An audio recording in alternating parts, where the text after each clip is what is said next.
The chaos didn't stop when the staff were escorted out. By midnight, the Frost household had turned into a fortress of confusion and anger. Kirk sat at the edge of the couch, scrolling through message after message, his jaw tightening with every ping from his phone. Rasheeda was pacing the living room, still in her filming outfit, her mic cord dangling from her waist like she'd just walked off set mid-scene. The tension was thick enough to slice through. She turned to him, eyes burning. "So this is what we doing now? They using us like pawns, and nobody told me." Kirk didn't even look up. "It ain't us, Sheeda. It's them. Somebody wanted this out. Somebody wanted to hurt us." Meanwhile, behind the scenes, VH1's crisis management team had already activated what they called containment protocol. Every staff member's email was frozen. Access to footage was restricted.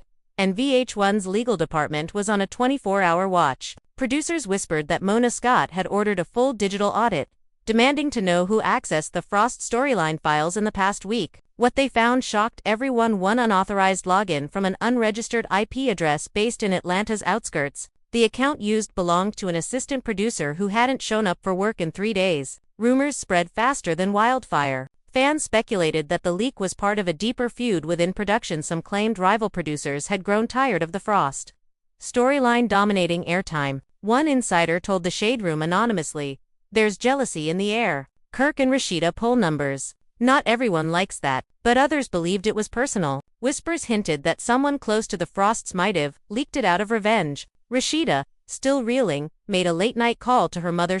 "Mama, they trying to destroy everything we built." Shirlene's voice cracked through the speaker. "Baby, you and Kirk been through worse. They can't break what's already been tested." But this time, Rasheeda wasn't sure. She'd survived cheating scandals, fan backlash, even near divorce, but this was betrayal from inside the machine that made them famous. Across town, Kirk's phone buzzed with a message from an unknown number. It read, "Check your email before they delete it." His heart pounded as he opened his inbox. There it was, an attachment labeled confidential _VH1 internal, MP4.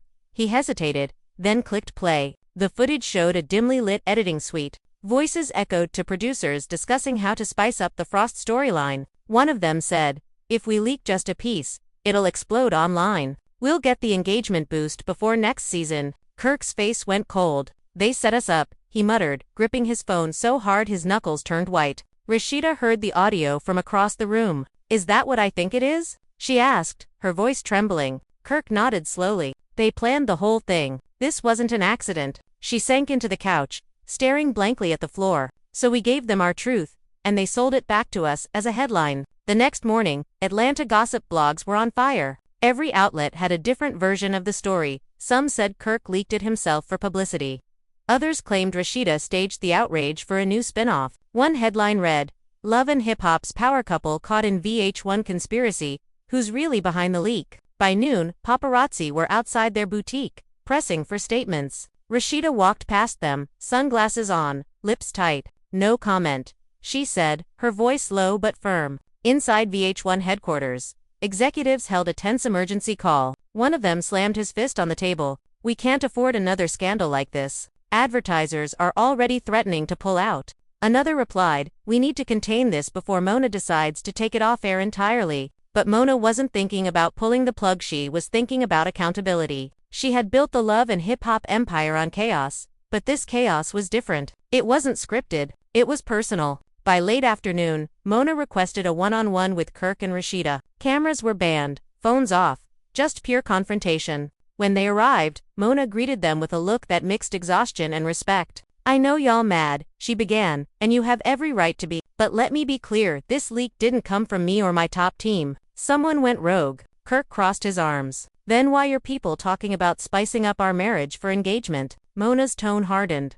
"Don't twist it, Kirk. We build storylines, not scandals. If someone broke the code, they gon' pay for it." Rasheeda leaned forward, her voice trembling but strong. "Mona, you know me. I've been loyal to this brand from day one. But if I find out anyone used my pain for clicks, it's done." Mona nodded slowly. "I get it, Sheeda. And I promise you this ain't over." Outside that meeting room, tension spread through the hallways like smoke. Staffers avoided eye contact, whispering about who might be next. 2 editors were called into hour and never returned. Word spread that VH1's parent company had brought in private digital investigators from New York. One insider said they were tracing every file transfer from the last 30 days. Back at home, Rasheeda scrolled through fan comments, tears forming as she read both support and suspicion. "We love you, Rasheeda. Don't let them break your spirit," one fan wrote. Another cruelly added, "Girl, y'all been faking drama for years. What's new?" She turned the screen off and whispered, "They don't even know the half of it." Kirk walked in, sitting beside her. "Let 'em talk. Truth's gonna come out soon." She looked at him, eyes full of doubt. "You sure about that? Because right now, it feels like everyone's lying." That same night, a new twist hit the internet. An alleged screenshot from an internal VH1 group chat leaked, showing crew members discussing the Frost footage drop. One line read, "Monetize the chaos before Monday." Fans went wild. VH1 immediately denied it, calling the screenshots fabricated, but the damage was done. #VH1 leak trended again, and people demanded a public statement from Mona Scott. While fans fought online, Kirk received another mysterious text. "If you want the truth, meet me at Lenox Square parking lot at 10 p.m. Come alone." He didn't tell Rasheeda. He grabbed his keys and left quietly. Under the flickering parking lights, a shadowy figure stepped forward. It was the missing assistant producer. Kirk clenched his fists. The man looked terrified. "I didn't mean for it to go this far," he said. "They told me to leak a small clip to stir engagement, but then somebody else took the full footage and sold it." Kirk's voice was low, dangerous. "Who's they?" The producer hesitated. "The digital promo team. They got orders from higher up, not Mona, someone above her." Kirk's eyes widened. Above Mona. Meanwhile, Rasheeda's phone rang. It was Mona. "Where's Kirk?" she asked urgently. Rasheeda frowned. "He said he was stepping out." Mona sighed. "Tell him to call me. Now. There's something he needs to know." Rasheeda's heart raced as she hung up. She had no idea that at that exact moment, Kirk was standing face to face with the man who held the key to the entire leak. The producer reached into his bag, pulling out a small USB drive. "This has everything: emails, voice notes, proof it was planned from corporate." Kirk took it, his hand trembling. "Why you telling me this now?" The man looked around nervously. "Because they're deleting everything tomorrow. Once it's gone, no one will ever know the truth." Kirk's phone buzzed. Rasheeda calling, but he ignored it. His mind was spinning. So this whole time, it wasn't just about ratings, it was about control. When he finally returned home past midnight, Rasheeda was waiting at the door, arms crossed. "Where you been?" Kirk handed her the USB. "This is it, Sheeta. Proof they tried to bury us." She looked down at it, then back at him. "And what are we supposed to do with it?" He stared back, eyes hard. "We go public." Rasheeda froze. "You mean leak it?" Kirk nodded. "They wanted a story, they're about to get one." She hesitated, thinking of their brand, their contracts, their family. "If we do this, there's no going back." Kirk's voice dropped to a whisper. "There already ain't no going back." And as the clock struck 2 a.m., the Frost house went dark. The glow of a single laptop screen reflecting off their faces as Kirk slid the USB into the port, unaware that outside, a black SUV sat idling down the street, its tinted windows watching every move they made. The laptop screen flickered as the file directory opened. Hundreds of folders lining the screen, timestamps, emails, unedited confessionals, and buried drafts of storylines that were never supposed to see daylight. Kirk leaned closer, scrolling fast, whispering under his breath, "This is bigger than we thought." Rasheeda crossed her arms, her heartbeat echoing in her ears. "You sure this ain't some setup?" Kirk didn't answer. His cursor stopped on a folder titled VH1 Confidential, Frost Project. He double-clicked it. Inside were files named Raw Meeting, Audio, Editor Notes, and Executive Memo, PDF. He opened the memo. The words glowed on screen. Approved strategy. Audience manipulation. Via controlled leak objective. Create authenticity spike before reunion taping. Rasheeda gasped. They actually wrote it down. They called it manipulation. Kirk's face hardened. They used us like chess pieces. Like our marriage was a marketing plan. He scrolled further, finding internal emails between the digital promo team and senior executives. One of them saying, "We can afford backlash if it trends. Damage control will boost next week's trailer." Outside, the SUV engine cut off. Two figures stepped out, dressed in dark clothes, whispering into earpieces. One of them pointed toward the Frost house. "They're still awake," he said quietly. "Orders?" The voice on the other end replied, "Recover the data. Do not let it go public." Inside, Rasheeda noticed something through the blinds. "Kirk, someone's outside." He rushed to the window, spotting the shadowy figures near the driveway. "Get your phone," he said quickly. But before she could dial, The doorbell rang once, slow and deliberate. The air turned electric. Kirk unplugged the USB, slipped it into his pocket, and whispered, "Don't say a word." He opened the door halfway. Two men stood there with fake smiles and network badges hanging around their necks. "Mr. Frost," one began, "we're from VH1's compliance division. Miss Scott sent us to retrieve all footage for legal protection." Kirk didn't blink. At 2 in the morning, the taller one smiled thinly. "Time zones, sir. Urgent matter." Rasheeda stepped beside him, her voice calm but firm. "We'll handle this with Mona directly. Good night." She shut the door before they could respond. Kirk exhaled, locking it tight. "They sent people to take it back. They know we got the proof." Rasheeda looked at him, panic creeping in. "So what now? They'll just keep coming." Kirk paced.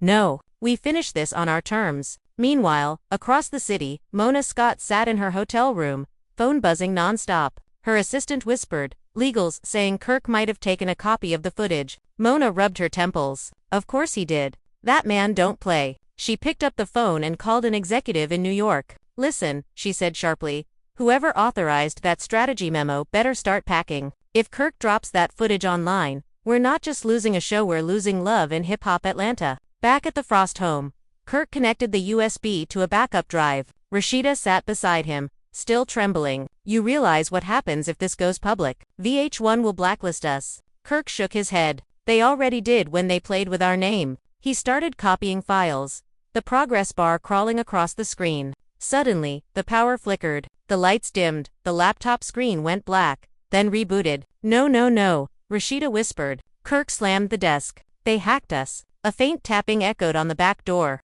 Kirk grabbed a baseball bat and motioned Rasheeda to stay behind. He swung the door open, but no one was there. Only an envelope on the porch, stamped with VH1's logo. He picked it up, opening it slowly. Inside was a single note.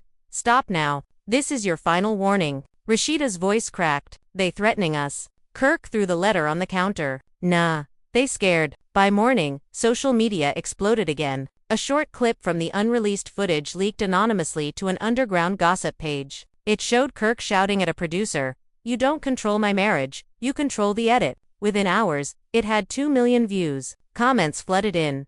"He's right. They've been exploiting them. VH1 going down for this." VH1 denied involvement, but fans weren't buying it. #Justice for Rasheeda began trending. In the midst of the chaos, Rasheeda received a call from an unfamiliar number. She hesitated before answering. A woman's voice whispered, "Rasheeda, it's Tina, the editor who got fired last week. I know what they did. They cut the footage to make it look like you agreed to the leak." Rasheeda's breath caught. Tina continued, "They needed you to look complicit so they could save love and hip-hop Atlanta. I have my own backup. I can prove it." Rasheeda looked at Kirk, eyes wide. "Where can we meet?" Tina replied, "The warehouse near Studio 4. Tonight."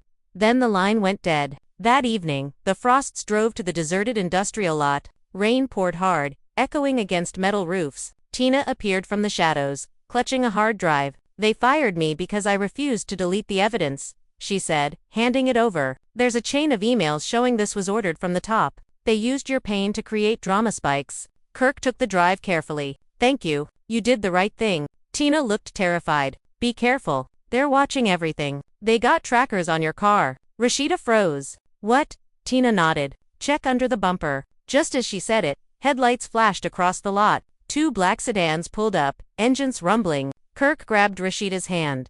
"Run." They dashed through puddles, splashing water as doors slammed behind them. Voices shouted, "Stop. VH1 legal." Kirk laughed bitterly. "Legal my ass." They slipped through a side gate, escaping into the rain-soaked streets of Atlanta. By the time they reached their car, Rasheeda's phone buzzed again. Mona calling. She answered breathlessly. "Mona, they after us." Mona's voice was tight, urgent. "Listen to me, both of you. Go somewhere safe. Do not post anything. I'm handling this internally." Kirk cut in. "Nah, Mona, it's gone too far. We got proof now." Mona paused. "I believe you. But there's something you don't know." Kirk frowned. "What?" She sighed. "The person who ordered the leak. It wasn't corporate. It was someone in your own circle." Silence. Rasheeda's eyes widened. "Someone close to us." Mona's voice softened. "Real close. I'm sending you the name now. But be ready, it's gonna hurt." The message pinged seconds later. Rasheeda unlocked it, stared, and gasped.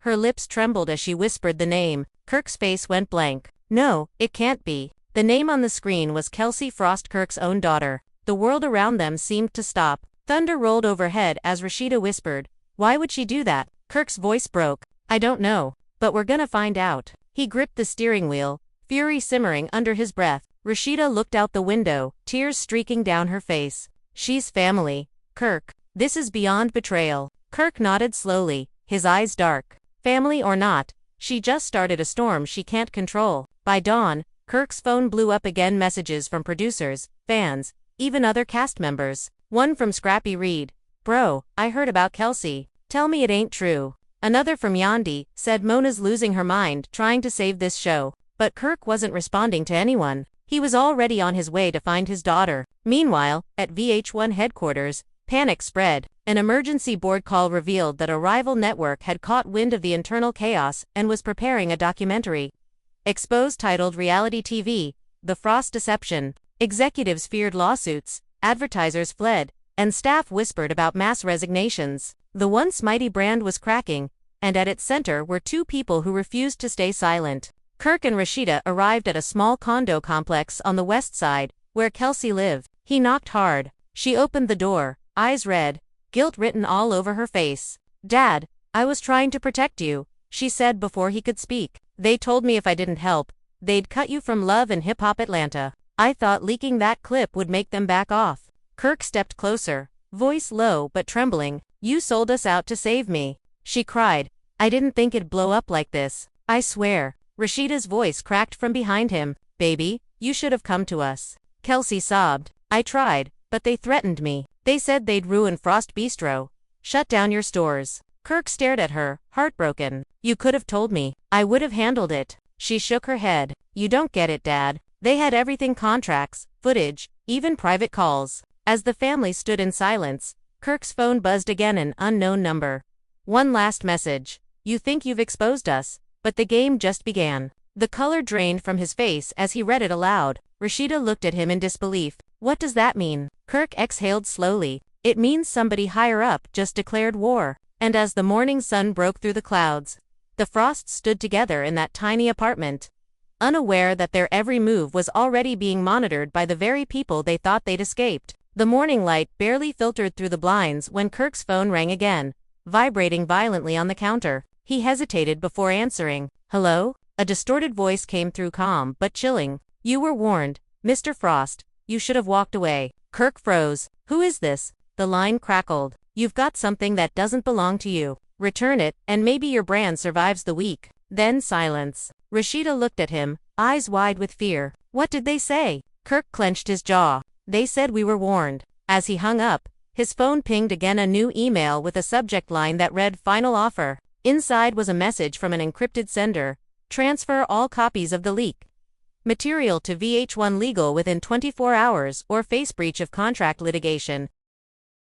Below that was an attachment to draft lawsuit already prepared. Rasheeda stared at it, her voice trembling. "They're trying to scare us into silence." Kirk nodded. "They think we'll fold. They don't know who they're dealing with." Meanwhile, Mona Scott Young sat in a dimly lit conference room in New York, surrounded by legal advisors and network executives. She slammed a folder shut. "This whole thing is spiraling," she said, her tone sharp. "Kirk and Rasheeda have the receipts, the fans are turning, and if they go public, we lose not just Atlanta, but the entire brand." One executive leaned forward. "We can spin it, make them look unstable, say it's personal drama gone too far." Mona glared. "You pull that stunt, and you'll be dealing with me. They've given their lives to this franchise." Her assistant leaned in, whispering, "What if they already sent the footage to someone else?" Mona's expression shifted. "Then we're not dealing with a scandal anymore. We're dealing with exposure." Back in Atlanta, Kirk sat at the dining table, staring at the USB.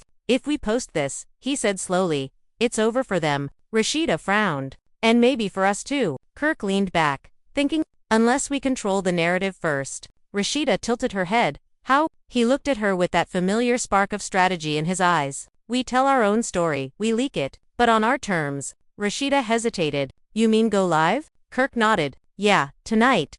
We stream it raw, no edit, no filter, just truth." She sighed, rubbing her temples. "You're talking about going against VH1 Live on their own platform." Kirk smirked. "If they can use our pain for views, so can we." Across town, word of Kirk's plans started spreading through the cast group chats. Scrappy texted, "Yo bro, if y'all going live, I'm there. This network been shady for years." Erica Mena replied, "'Bout time somebody exposed them." Even Spice chimed in, "They play too much WID people's real life. Do it." But while some cheered them on, others warned them to tread carefully. Mimi sent a voice note saying, "Y'all know they'll come for your contracts, your endorsements, everything." Kirk replied simply, "Let 'em try." By 6 p.m., social media was buzzing with rumors. Kirk and Rasheeda about to go live with receipts against VH1 trended across X. Blogs started speculating what they had. One headline read, "Frosts vs. VH1. The truth behind the leak war." Fans flooded their comments, begging for answers. "We standing with y'all no matter what," one wrote. Another warned, "Be careful. They play dirty." Inside their living room, Kirk set up 2 cameras, checked the lighting, and placed the USB beside the laptop. Rasheeda sat next to him, her face calm but tense. "You ready?" she asked softly. He nodded. "Been ready since the night they played with my name." She took a deep breath. "Then let's do it." As soon as the live stream started, thousands of viewers joined within minutes. Kirk began, voice steady but loaded with anger. "We've been quiet for too long. They made us the face of their drama.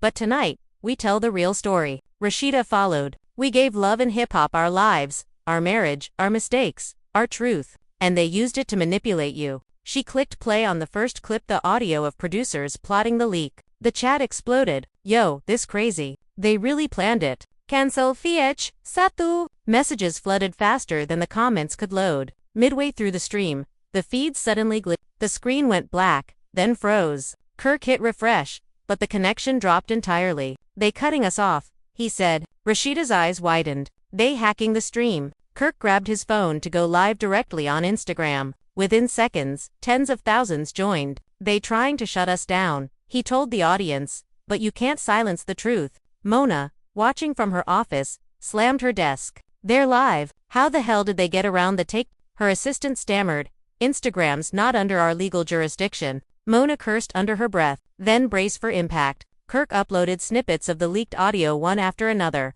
Fans reposted, influencers amplified it.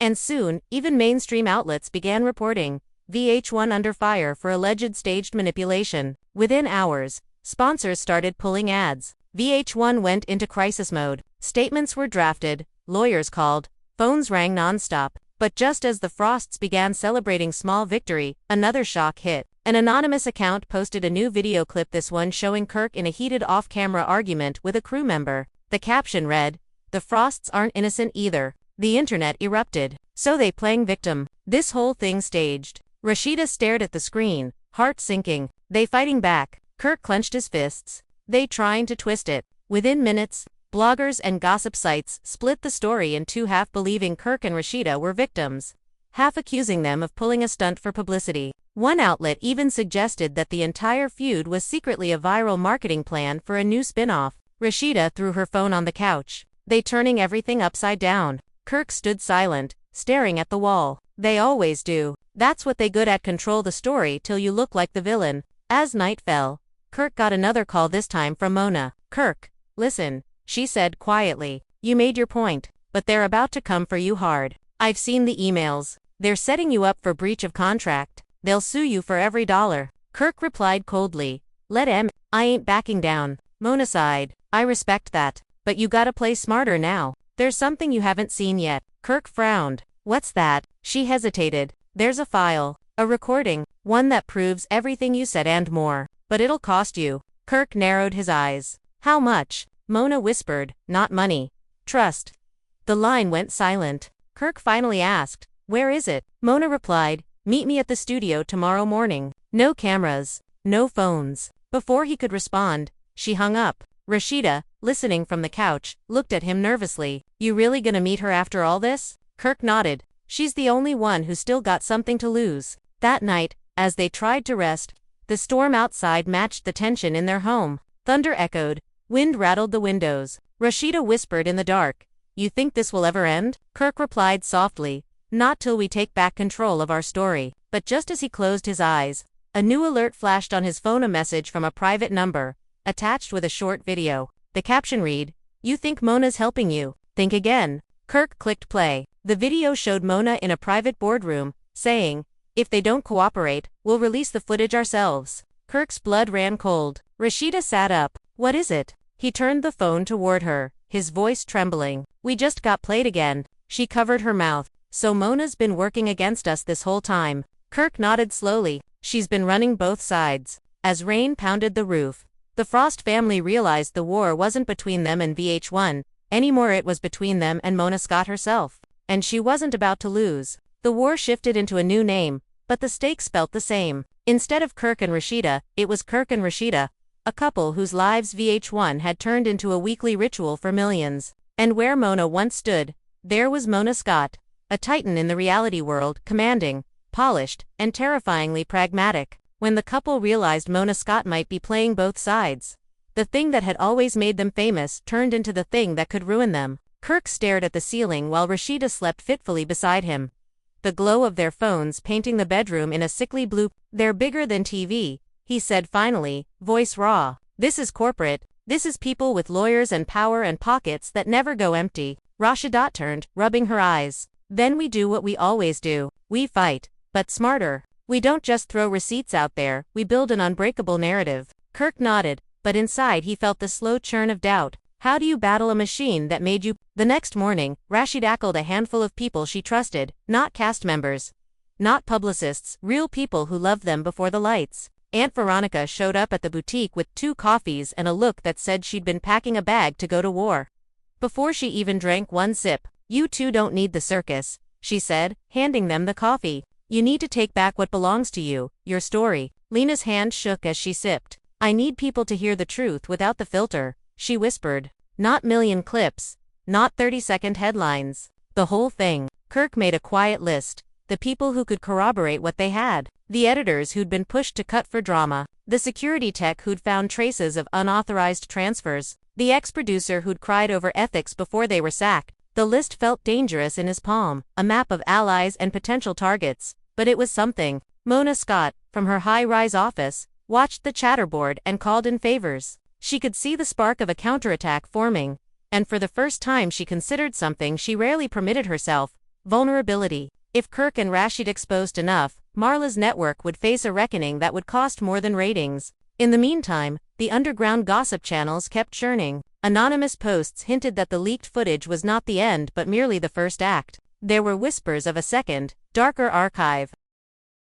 Hours of raw, private footage that no one had ever seen. A rumor started that someone had compiled an archive, intended as insurance, the kind of cash that could drop a brand in a single upload. The existence of that archive moved the chessboard again. Suddenly everyone wondered, who had it and who was willing to sell it? Rasheeda reached out to an old friend from a different life, an investigative journalist who'd once promised to expose the system, not the victims. He agreed to help, but not publicly. That was the key. They set up encrypted meetings, handoffs in diners, thumb drives exchanged in the hollow of a napkin. "We'll verify everything," he told Lena. "If you want the world to believe you, we need the receipts stitched together like a legal case, not a gossip reel." Rasheeda breathed for the first time in days. This could work, but Marla's people sniffed danger early. She empowered a small, ruthless unit of crisis managers, the kind who specialize in rewriting history faster than the news cycle can spin it. They prepared leak narratives, selective releases,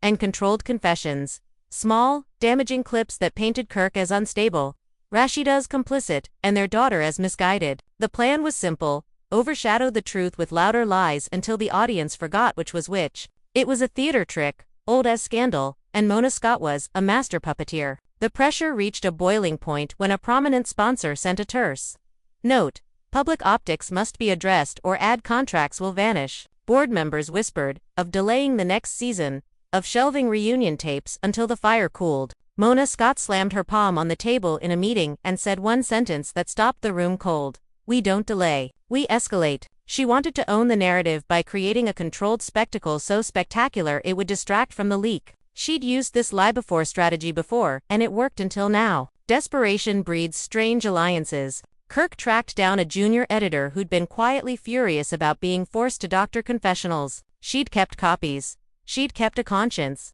The junior editor handed over files, raw takes showing producers' coaching lines, notes telling talent make it worse, timestamps that matched no public episode. The audio was chilling, the emails even more so. Rasheeda listened in a quiet room with the journalist, her fingers white-knuckled around the edge of the table. "We can make a legal claim," the journalist said. "But first, we publish a timeline, show how it was engineered." Rasheeda, "Timeline then blowout. We control the order." They built a plan. Drop a concise dossier on noon Thursday, verified, notarized, and emotionally painful in all the right ways. Then, at 6 p.m., a long-form live session where Kirk and Rasheeda would walk the audience through the documents. It was risky, it was raw, and it was the only way to make sure the truth didn't get swallowed by noise. When Mona Scott heard the rumor of a dossier, she went cold. She deployed the distraction unit, a carefully leaked private tape showing Kirk in an unflattering light. A smear meant to make his later testimony seem self-serving. The smear worked on half the internet. Some fans froze, others doubled down. The narrative tug-of-war was brutal and public. Rasheeda felt each accusation like a hand against her throat. Friends called to warn her about legal exposure. Strangers sent threats, but beneath the chaos, a different current was forming. A cadre of former staffers, editors, and assistants who began to surface with corroboration. Their bravery changed the equation. One by one, people who'd been silenced for years started to speak. On the eve of the dossier drop, Kirk received a package. Inside, a cheap camera and a single note: "We watch." The handwriting was familiar. Not Marla's corporate neatness, but amateur. Like someone who'd once worked in production and knew the rhythm of late-night shoots. Kirk understood the message. They were being watched not just by corporate eyes, but by insiders who feared exposure. That night, he slept for the first time in days with his phone tucked under his pillow, the weight of it like a stone. Noon came. The dossier hit an independent platform and an encrypted news outlet. The journalist presented it like evidence in a case: emails, recorded meetings, pay stubs, timestamps, and a chain of custody that left little room for fabrication. The internet fractured. The outlets that had rushed to paint Kirk and Rasheeda's publicity seeking now had to reckon with the cold paper trail. Advertisers squealed. Marla's office called an emergency press strategy meeting. She looked at the file, then at her legal team, and for a rare moment, she was the one who hesitated. By 6, Kirk and Rasheeda live on a platform that could not be easily taken down. They walked the audience through the dossier, their voices steady, their anger refined into narrative. They played clips, then paused to contextualize. They read emails aloud and let the silence hang heavy after each revelation. Viewers watched, some with disbelief, some with vindication. The chat filled with support, donations, calls for boycotts. The momentum felt real. And then, as if sculpted for maximum drama, the server, hosting the independent dossier, experienced technical difficulties.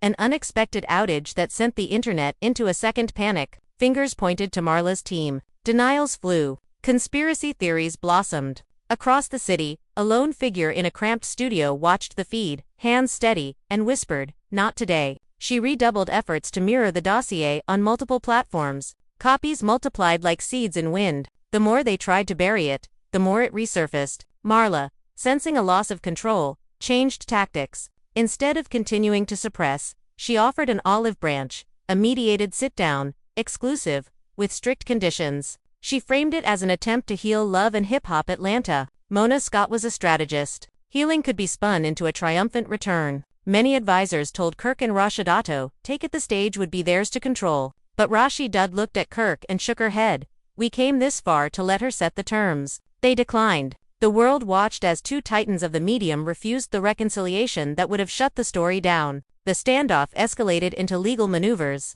Marla's team filed injunctions, claiming proprietary theft. Kirk and Rasheeda counters for unauthorized exploitation and emotional damages. Court filings began to leak, each more damning than the last. A judge in Atlanta ordered a temporary freeze on certain assets while discovery continued. The legal system, usually slow and languid, was now a front line. As discovery unfolded, new names surfaced, people in Marla's inner circle who'd quietly disagreed with the strategy from the start. Some turned state's witness in the court of public opinion, releasing testimony that matched the dossier. Others remained silent, protected by non-disclosure agreements that only held until the public decided the moral side of the fight. Weeks bled into months. Love and Hip Hop Atlanta's ratings initially spiked scandal cells, but sponsors worried about brand safety. Executives debated whether to shelve Love and Hip Hop Atlanta permanently or reinvent it around transparency. Mona Scott launched a rebranding campaign, emphasizing growth and lessons learned.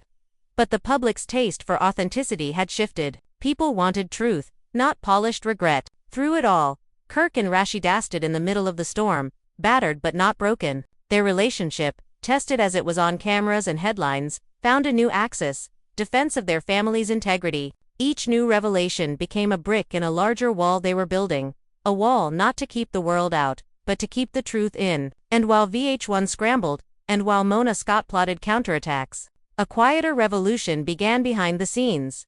Former reality workers, the editors, producers, and assistants started advocating for ethical guidelines. They formed a coalition, drafted proposals for consent, and demanded a seat at the table when shows were planned. It was small at first, but it planted a seed that threatened to change the industry's calculus. The battle wasn't over. Mona Scott was still powerful. The legal system was unpredictable. Public attention could waver. But one thing had shifted irreversibly. The audience, once content to consume pain as entertainment, was learning to ask hard questions about who benefits when private lives become public drama. And for Kirk and Lena, that change was more valuable than any ratings spike. It was the beginning of a future where stories might be told with consent, not constructed from someone else's wounds. The night after the dossier drop felt unreal, like the city itself was holding its breath. Rain drummed against the windows while Rasheeda sat at the edge of the bed, watching the screen glow with endless notifications. Every outlet was talking about them. Every feed, every post, every whisper on live radio carried the same headline: VH1 Empire on trial. Kirk stood by the window, his reflection fractured in the glass, the storm outside matching the one inside his chest. "They're still spinning it," he murmured. "They're saying we faked half of it for sympathy." Rasheeda didn't look up. "They'd rather call us liars than admit what they've done." He turned, voice breaking just enough to sound human again.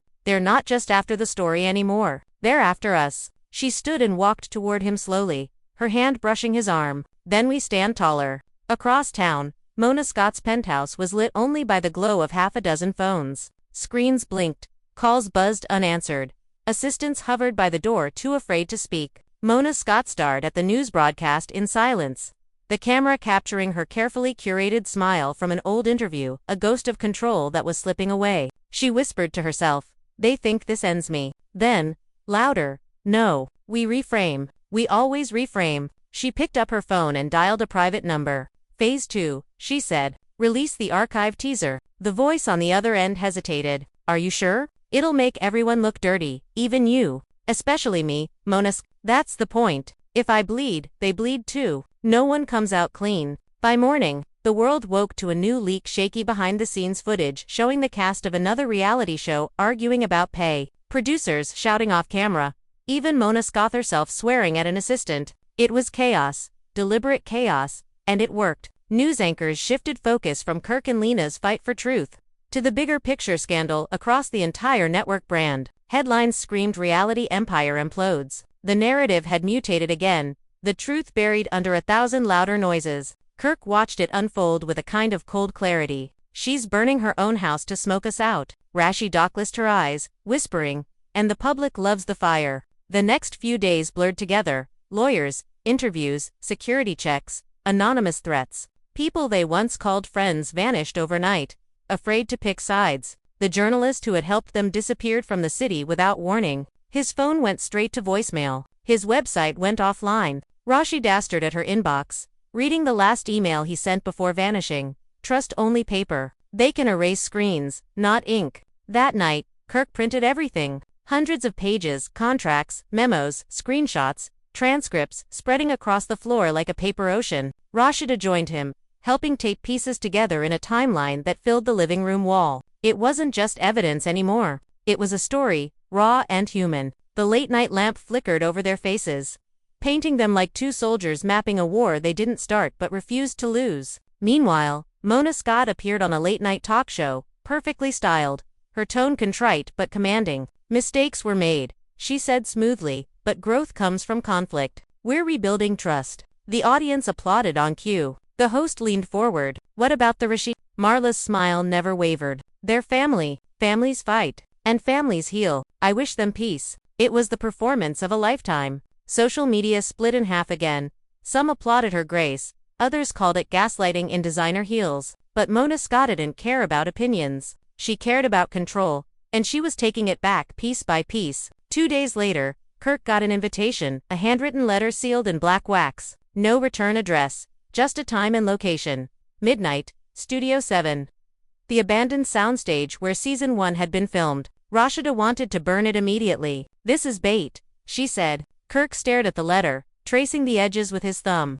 "Maybe, but if she's calling me there, it means she's desperate. And desperate people slip." The air inside the old studio was heavy with dust and memory. The same floor where laughter and betrayal had once been filmed now echoed with silence. Mona Scott stood under a single light, her heels clicking against concrete. "You came," she said, almost tender. "You left me no choice," Kirk replied. She smiled faintly. "You always have a choice. That's what makes you dangerous." They circled each other like ghosts of their former selves. Marla's voice dropped to a whisper. "You don't understand the level of this. The footage, the leaks, the headlines, it's all distraction. There's something else coming. Something bigger than me, than you, than this show." Kirk frowned. "What are you talking about?" She stepped closer, lowering her voice until it trembled. "VH1's being sold. Foreign investors. They want clean hands and dirty numbers. We were all pawns. I thought I could control it. I was wrong." For the first time, Kirk saw fear in her eyes, not performance, not strategy, real fear. "Then help me fix it,"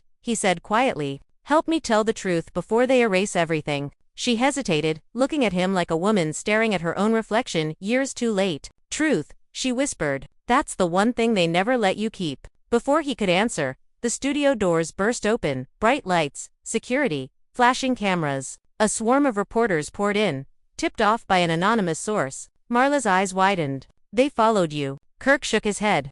"No, they followed you." The next morning, every outlet carried the same grainy footage. Kirk and Mona Scotton, a tense, shadowed confrontation. Captions screamed secret midnight meeting. Betrayal caught on tape. VH1's official statement labeled Kirk a rogue talent. The smear was complete, surgical, and almost perfect. But Mona Scott underestimated one thing, Lena. While the world obsessed over the leaked confrontation, Rasheeda released a hidden cut of her own.